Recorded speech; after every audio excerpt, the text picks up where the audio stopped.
Paper one syllabus में क्यों है? सिलेबस में इसलिए है कि आपकी जो टीचिंग एबिलिटी है और जो रिसर्च करने की क्षमता है, कैपेबिलिटी, उसको जांचा जाए कि आप कितने खरे उतरते हैं। दूसरी चीज ये है कि आपके अंदर जो आपकी समझ की शक्ति है, जैसे आप कॉम्प्रिहेंशन है, या आप एनालाइज कर पाते हैं कि नहीं, चीजों को इवेल्युएट कर पाते हैं कि नहीं, जो आर्ग्यूमेंट आप रिसर्च पेपर में लिख रहे हैं, डिडक्टिव और इंडक्टिव रीजनिंग, दोनों में फर्क आप समझ पा रहे हैं या नहीं। कल के डेट में आप एक स्कॉलर है, आप एक रिसर्चर है, आप एक नया नॉलेज बिल्डअप करके दुनिया को दे रहे हैं। You are imparting that knowledge to your students also. सिर्फ रिसर्च किए जा रहे हैं, पढ़ा नहीं पा रहे हैं, ये दोनों चीजें इनफैक्ट ब्रॉडली आपको जांचने के लिए आपके अंदर है या नहीं, ये पेपर वन है। It just kind of aptitude, और aptitude can be in fact obtained. ये बाय बर्थ नहीं होता है, ये आप एप्टीट्यूड लर्न करके, खुद को ट्रेन करके खुद को दे सकते हैं। आज हम देखेंगे भी कि हमारे दो सक्सेसफुल कैंडिडेट्स जो यहाँ पे हैं, व्हाट दे हैव टू से इन दिस, और उनके अंदर क्या चेंजेस वो फील कर रहे हैं। कैंडिडेट्स को जनरल अवेयरनेस, जैसा कि रश्मिता कह रही थी, कि उसमें जो टीचिंग लर्निंग प्रोसेस जो एक हायर एजुकेशन सिस्टम में है, या फिर जो एनवायरमेंटल इंटरेक्शन है, नेचुरल रिसोर्सेज है, एक क्वालिटी ऑफ लाइफ के ऊपर इम्पैक्ट है। पहले के टीचर थे चश्मा लगाए, कुर्ता खादी का पहना, और they are all out to the fields, और एक रिस्पेक्टेड रिवियर्ड फिगर के तौर पे घूम रहे हैं। और समाज में मतलब teaching was a profession where in people use to expect कि टीचर का मतलब सेंट है और ये सन्यासी बाबा है, इनको कुछ और कुछ चाहिए नहीं, इन्होंने अपना एक अलग दुनिया बसा रखा है, पैसे वैसे से भी इनको कोई मतलब है। But today teaching is the most lucrative profession. Either learning involve हो, टेक्नोलॉजी अगर आप देखेंगे तो सबसे ज्यादा जो बैंकिंग सेक्टर के बाद अगर कहीं पे टेक्नोलॉजी ने इन्फ्लुएंस किया है, आप सब एग्री करेंगे कि टेक्नोलॉजी ने कहाँ एड ऑन किया है? टीचिंग में, एजुकेशन सिस्टम में। आप लोग एग्री करते हैं? If you are agree, raise your thumbs up, है ना?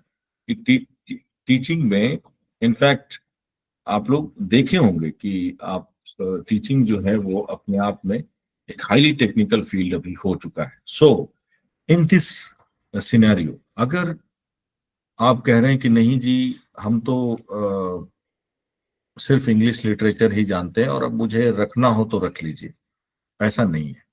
ओके, अब आपको मार्केटिंग करनी होगी खुद की, और मार्केटेबल होना होगा, सेलेबल होना होगा, और उसके लिए यूजीसी नेट आपको ट्रेन करने का मौका दे रहा है कि आपने ठीक है मैथ्स छोड़ दिया है, आपने ठीक है एनवायरनमेंट छोड़ दिया है, but your cognitive horizon should be wide enough कि आप इंग्लिश पढ़ाएं, लेकिन लिटरेचर, इंग्लिश लिटरेचर में तो सब कुछ है, पूरा समाज के ऊपर आप लिख रहे हैं, चाहे वो साइंटिफिक फिक्शन हो, एनवायरमेंटल फिक्शन हो, एक आर्टिकल हो, या सोसाइटी में लिटरेरी मूवमेंट के ऊपर आप लिख रहे हैं।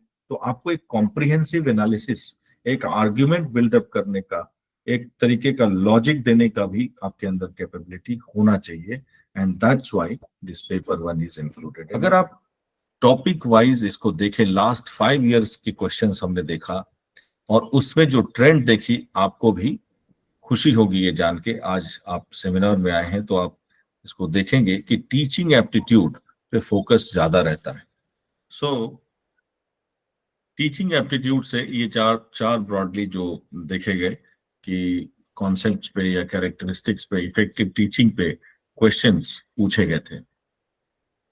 नेक्स्ट जो ज्यादा क्वेश्चंस हुआ वो रिसर्च से ऊपर 5 से 7 क्वेश्चंस, चाहे वो रिसर्च टाइप हो, methods, sampling, hypothesis, research ethics, steps of research process, इससे रिलेटेड क्वेश्चंस पूछे गए। और रीडिंग कॉम्प्रिहेंशन तो 5 क्वेश्चन स्टैंडर्ड, जिसमें कि जो थीम आइडेंटिफाई करना या इन्फरेंस या इंटरप्रिटेशन उसका समझना, इन सब चीजों से रिलेटेड क्वेश्चन आपके रहे हैं। देन केम दी कम्युनिकेशंस, जिसपे 4 से 5 questions, barriers, effective, non verbal, verbal. Okay, उसके बाद मैथमेटिकल रीजनिंग एप्टीट्यूड 4 से 5 questions, number series, average, ratio, proportion, और सिंप्लीफिकेशन प्रॉब्लम्स वाले। ओके, इसके बाद आपके जो लॉजिकल रीजनिंग 6 से 8 क्वेश्चन, जिसमें कि analogies, deductive and inductive, Venn diagrams and coded relationships, इन सब में पूछा गया। डीआई से भी डिफरेंट टाइप ऑफ क्वेश्चंस जो है पूछे गए, 5 क्वेश्चन। आईसीटी 3 से 5 क्वेश्चन, पीपल एंड एनवायरमेंट 3 से 5 क्वेश्चन, और ये वेरिएट करता रहता है हर बार। Okay, policies and governance UGC से रिलेटेड, और आपका रोल ऑफ रेगुलेटरी जो बॉडीज है उससे रिलेटेड भी पूछा गया था। लास्ट 5 इयर्स में ये क्वेश्चंस का एनालिसिस है। तो हमारा अप्रोच कैसा होना चाहिए? हमारा अप्रोच भी इसी टाइप से होना चाहिए। सबसे पहले अगर आप ध्यान दें तो पीछे की स्लाइड्स में ये 3 इंपॉर्टेंट हो जाते हैं। 3 क्या, ये फर्स्ट 2 स्पेशली आप देखेंगे, ये वाला और ये वाला, रिसर्च एप्टीट्यूड और टीचिंग एप्टीट्यूड, ये 2 पे हमारा फोकस सबसे ज्यादा होगा, क्योंकि स्कोरिंग इन दोनों पे भी है।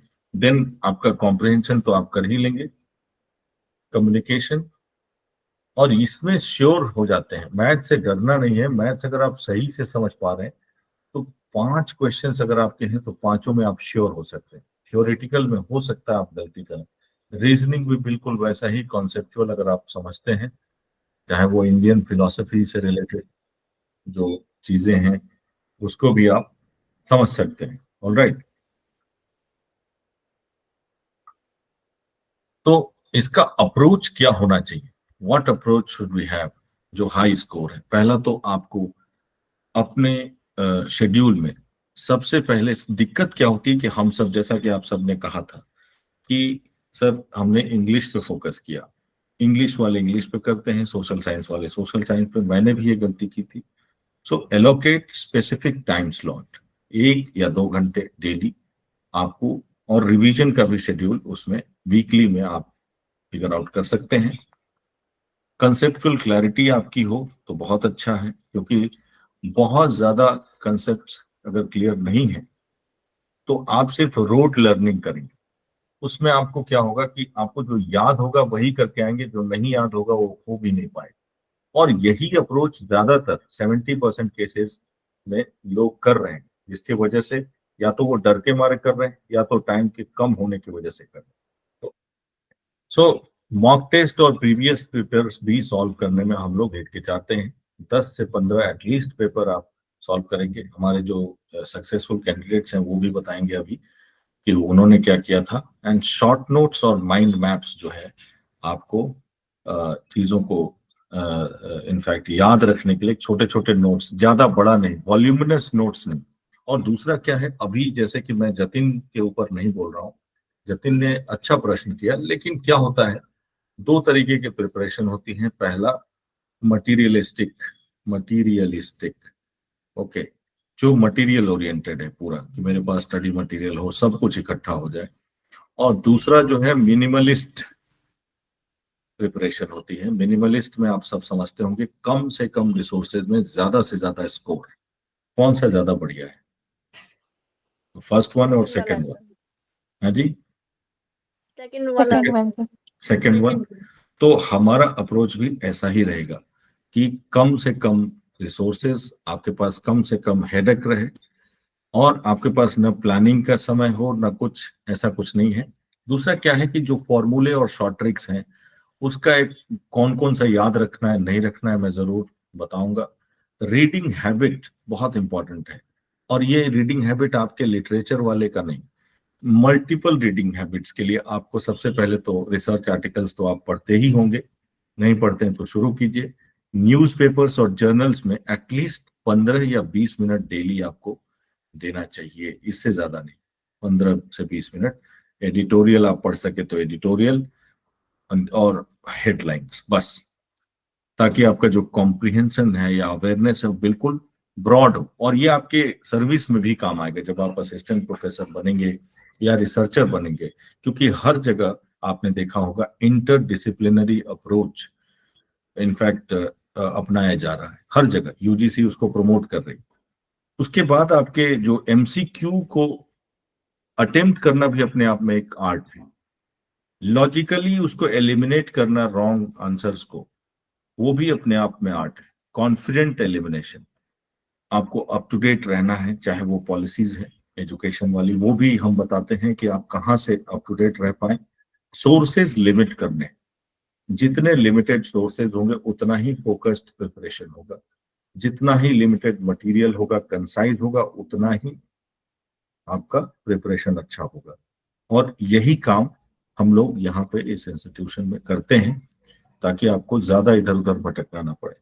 इसीलिए ये फाउंडेशन बैच, फाउंडेशन इसलिए कि यहाँ जीरो से हीरो लेवल तक आपको जाना पड़ेगा। तो जिनको मैथ्स नहीं आती, जिनको इंडियन फिलॉसफी में दिक्कत है, उन सब के लिए विशेष ध्यान। हम 75 डेज तक ये जर्नी करेंगे। इसमें अल्टरनेट क्लासेस जो है मैं लूंगा 8 बजे से 9 बजे रात में। ओके, आपके साथ रहूंगा और आप सब को एक निश्चित स्ट्रक्चर्ड वे में आगे लेके चलूंगा। एक्स्ट्रा क्लासेस भी रिक्वायर्ड होंगी तो दी जाती हैं, उसमें कोई इशू नहीं है। फीस इंस्टीट्यूट के द्वारा यही तय की गई है जो आपकी स्क्रीन पे है। आपका प्रीवियस एक्सपीरियंस अगर नील भी है किसी भी सब्जेक्ट में, चाहे वो फिलोसफी, एनवायरनमेंट, कोई भी सब्जेक्ट जो इसका सब टॉपिक है आपके पेपर 1 का, तो भी चलेगा, because we will be starting at layman level. उसी पे जाके हम समझाएंगे। और इससे करने से क्या होगा, सबसे पहले तो आपको एक प्लानर कोर्स के शुरुआत में ही आपके हाथ में होगा कि किस दिन कौन से टॉपिक को कंप्लीट करना है। वीकली टारगेट आपके पास होगा कि मुझे इतना कर लेना है। ऑलराइट। और एक कंसिस्टेंसी आपकी बनी रहेगी। छोटे छोटे गोल्स पे आपको फोकस करवाया जाएगा कि ताकि आप डेली एक sense of achievement, because winner एक दिन में नहीं बनता है कि ऐसे किया और हाँ यूजीसी नेट क्लियर। छोटे छोटे बेबी स्टेप्स से हम आगे बढ़ेंगे, और इतना भी स्लो नहीं कि मतलब सो ही जाए, स्लो बट ग्रेजुअल। ओके, दोनों चीजें रहेंगी, उस पर हम काम करेंगे। दूसरा क्या है कि हम मैथ्स पे, सिर्फ मैथ ही प्रॉब्लम नहीं है। पढ़ाने के दौरान और ऐसे भी खुद पढ़ने के दौरान भी मैंने देखा कि मैथ्स के साथ साथ रिसर्च, स्पेशली रिसर्च में भी कई लोगों को कष्ट है। जिन्होंने प्रैक्टिकली रिसर्च नहीं किया तो उस टॉपिक्स को या उस एमसीक्यू को समझने में उनको वक्त लगता है। इंडियन फिलोसफी अपने आप में एक टॉपिक है। आईटी के कुछ कीवर्ड्स, कॉन्सेप्ट्स, और आईटी में मैं बता दूं कि मैंने ऑलमोस्ट 10 साल आईटी में काम किया है, और मेरा जो ग्रेजुएशन है वो कंप्यूटर साइंस में ही है। ओके, सो आईटी में मेरी तरफ से तो कोई दिक्कत नहीं होने वाली है। एनवायरमेंटल टॉपिक्स में, as I told that I prepared for civil services, appeared also. So environment उसका एक अपने आप में बृहद, अगर आप लोगों में से किसी ने तैयारी की होगी तो एनवायरमेंट भी उसका एक बड़े लेवल पे, इनफैक्ट एग्जॉस्टिव लेवल पे पढ़ना होता है। एंड घर में जो होम असाइनमेंट आपको मिलेंगे वो आपको एक्टिवली काम करना पड़ेगा, और थीमेटिक प्रैक्टिस करनी होगी। थीमेटिक प्रैक्टिस क्या होता है हम सेशन में बताएंगे उसी हिसाब से। और बिल्कुल पीवाईक्यू सेंट्रिक स्टडी करेंगे। कोई मतलब फालतू के क्वेश्चंस पे हम अपना दिमाग नहीं लगाएंगे। जिस तरीके से क्वेश्चन पूछा जा रहा है उसी को, क्योंकि सबके पास समय कम है। ओके, सो उतना ही करना है जितना रिक्वायर्ड है। अगर इसके बावजूद समय बचता है then you can practice on your own. Special attention जो है वो बिगनर्स ब्लॉक एक होता है कि भाई अब हम ले तो लिया लेकिन बढ़ नहीं पा रहे हैं। मेरे लिए शायद नेट नहीं बना है, पेपर 1 के लिए मैं नहीं बना हूँ, मेरा अवतार सिर्फ English literature, sociology, physics, maths, इन्हीं सब चीजों के लिए हुआ है। I think UGC will not decide my future. Why should I submit to this बड़ी पेपर 1? ऐसा नहीं है। पेपर 1 को एक्सेप्ट कीजिएगा, आपके लाइफ में आपको एनेबल करेगा। ओके, एंड देन जो मेरी स्टाइल है, अब तक आप लोग समझ गए होंगे कि मैं बहुत हरी बरी में नहीं पढ़ाता हूँ कि अरे ये मैथ लिया और ऐसे करके सॉल्व कर दिया झटके में। वो लाइक ठोकिए, शेयर कीजिए, ये बहुत तेजी से नहीं, आराम आराम से आपके कॉन्सेप्ट्स को आपके मन तक पहुंचाना, आपके अंदर इंटरनलाइज करवाना, ये मेरा अप्रोच रहता है। So no hurry approach training. 1-to-1 personal जो मेंटरिंग है वो भी एडिशनली हम करते हैं। ये इसके बारे में मैं नहीं, हमारे जो इनफैक्ट जो सक्सेसफुल लोग हैं वही बताएंगे। सो अभी मैं इनवाइट करूंगा इनफैक्ट आकांक्षा, सबसे पहले आप आए और बताएं कि आपका अनुभव कैसा रहा। And she has just qualified, I mean this जो रिजल्ट अभी आया है, तो आपके लिए आपकी जोरदार तालियां। इन्होंने बहुत ही कम समय में ऑलमोस्ट 45 डेज में पेपर 1 इन्होंने प्रिपेयर किया, और कैसे किया ये अपना अनुभव बताएंगे। And how was her experience at the institute, और खास करके जो हमने मेंटरिंग किया उसके बारे में भी बताएंगे। Akanksha. Yes sir, thank you sir. जैसे अभी आकांक्षा एंड किरण सर ने अपना एक्सपीरियंस शेयर किया कि उनको मैथ्स से फेयर है, सेम फेयर हम लेके आए थे क्लास में। एंड हमारा भी क्लास ऐसे ही रहा कि सर मैथ्स नहीं हो पाएगा, सब तो हो जाएगा सर, क्योंकि हमारे पास बहुत ही शॉर्ट टाइम था, 50 डेज ऑलमोस्ट। तो हमने वही हमारा फेयर था, सब हो जाएगा, हमें आप मैथ्स मतलब हमें मैथ्स से बचा लीजिए, मतलब ऐसा कुछ कर दीजिए कि हम मैथ्स में करने लगे, अच्छा करने लगे। हमारा तो यही फेयर था एंड ऑलमोस्ट हमने किया। तो अभी मैं अपना नोट्स देख पा रही सर, हमारा जो क्लास स्टार्ट हुआ था 28 अक्टूबर टू 15 नवंबर। इट मीन्स कि उस शॉर्ट टाइम में भी हमने सर से क्लासेस लिया, और सर क्योंकि ऑलमोस्ट सभी का एक फेयर था कि हमें मैथ्स चाहिए, डीआई चाहिए, तो हमने 17 डेज सिर्फ और सिर्फ मैथ्स पे दिया था। And sir didn't go only low, मतलब लो टू लोवेस्ट पे गए थे हमें समझाने के लिए। मीन्स क्लास 5th वाली जो मैथ्स होती है हमने वहां से स्टार्ट किया है, परसेंटेज, रेशियो और अलग अलग जो भी है परसेंट निकालना, हमने बहुत यहाँ से स्टार्ट किया हुआ था क्लास। तो इसमें तो फेयर लेने की कोई बात नहीं कि मुझे नहीं आता है, इवन में क्लास 5th वाला भी मैथ्स नहीं लगा सकती या लगा सकता। तो सर तो एकदम चिल्ड है। हमने एक्स्ट्रा क्लासेस भी ली थी सर से, मतलब एक स्टबर्न चाइल्ड की तरह कि हमें चाहिए चाहिए चाहिए।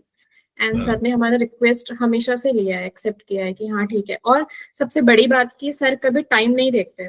लाइक अगर हमने क्लासेस अरेंज है हमारी 7 to 8, तो ऐसा नहीं होगा कि 7 पे स्टार्ट हुए एंड 8 शार्प पे खत्म हो गई, नहीं, वो सर का चलते जाता है जब तक हम पर्सनल लेवल पे हम बच्चों को समझ नहीं आ जाता था।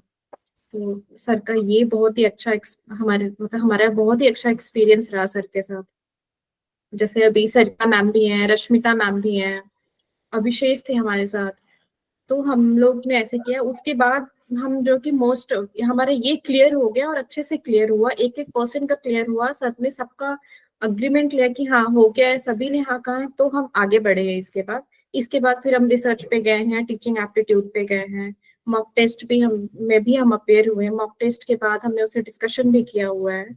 तो इसमें डरने की कोई जरूरत नहीं है, आप सब लोग बस इनरोल करिए, और सर जितना टास्क देते हैं टास्क का कंप्लीशन, जैसे हमें हमारा जो पीवाईक्यूज हमें टास्क में मिलता था, तो वो शुरुआत तो हुई थी 5 और 10 से, इसके बाद बढ़ गया था 25 और इतना।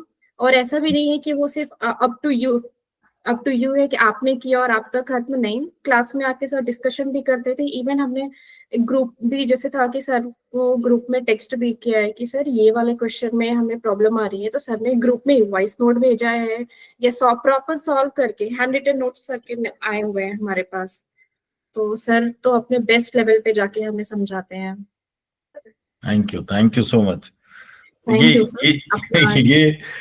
ये मैं बता दूं कि ये बिल्कुल स्पॉन्सर्ड नहीं है, मैं दुनिया के दूसरे कोने में हूँ। नहीं सर, स्पॉन्सर्ड नहीं सर, ये हमारा एक्सपीरियंस है जो हमने किया। इवन सर कुछ यूपीएससी की क्लासेस भी स्टार्ट हो गई थी जब हमारा एग्जाम आने को था, तो भी सर ने आपने हमारा रिक्वेस्ट, मतलब हम एकदम जिद्दी बच्चे की तरह सर क्लास तो भी आपने एक्सेप्ट किया है sir. Great honour to be yes sir. Thank you so much Akanksha. जब तक तोड़िए नहीं तब तक छोड़िए नहीं, और आप सबका मैथ्स से एक्सपीरियंस कम है, वीकनेस नहीं। सर मैं एक पॉइंट और बोलना चाहूंगी। हाँ जी प्लीज। मैथ्स फेयर था, ये लेके हम क्लास में आए थे, एंड सर मेरे एग्जाम के बाद ये एक्सपीरियंस रहा है कि मैंने मैथ्स ही क्वेश्चन ज्यादा सही किया है।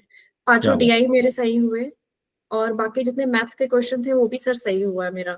वाह, बहुत बढ़िया। तो आपने इतना पढ़ा दिया हमें।